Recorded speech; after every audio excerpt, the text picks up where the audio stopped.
இனிய உள்ளங்களுக்கு வணக்கம்.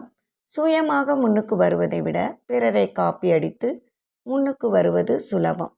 பொதுவாக மனிதர்களில் 3 வகை உண்டு.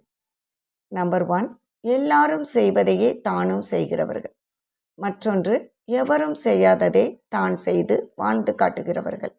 3வது வகை, எவரும் செய்ய முடியாததை செய்து மரணத்தை கொள்கிறவர்கள். ஊரோடு ஒத்துவாள், உலகத்தோடு ஒட்ட ஒழுகல் என்ற அறிவுரையை தவறுதலாக புரிந்து கொண்டு பிறரை காப்பி அடித்து வாழும் வாழ்க்கை சரியானது இல்லை.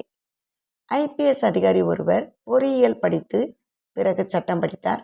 பிறகு வித்தியாசமான தகுதிகளோடு பல்கலைக்கழக டாக்டர் பட்டம் பெற்று வித்தியாசமாக நிற்கிறார்.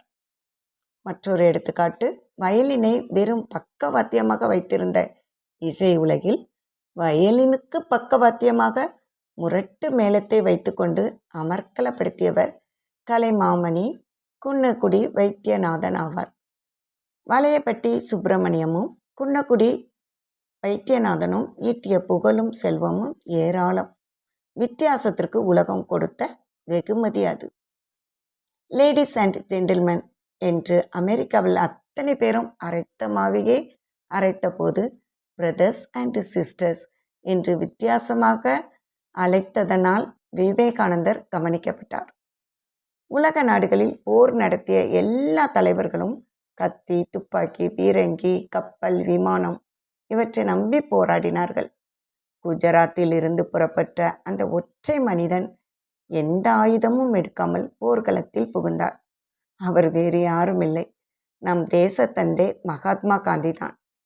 நிராயுத பாணியாக நின்று போராடும் ஒற்றை மனிதரின் போராட்டத்தை வலிமை மிக்க ஆயுதங்கள் வைத்திருந்த பிரிட்டிஷ்காரர்களால் ஏன் நசுக்க முடியவில்லை என்று எதிர்க்கட்சிகள் சொன்னபோது வின்சென்ட் சர்ச்சில் சொன்ன பதில் ஆழமானது.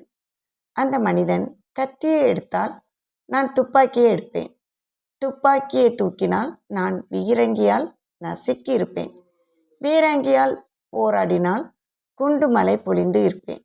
ஆனால் அவர் சத்தியத்தை அல்லவா எடுத்துக்கொண்டு போராடுகிறார். சத்தியத்தை எதிர்க்கும் ஆயுதம் இன்னும் கண்டுபிடிக்கப்படவில்லை என்பதை நண்பருக்கு சொல்ல விரும்புகிறேன் என்றார் சர்ச்சில்.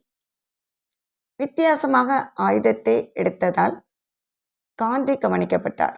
வித்தியாசமாக விளங்குகிறவர்கள் நிச்சயமாக கவனிக்கப்படுவார்கள்.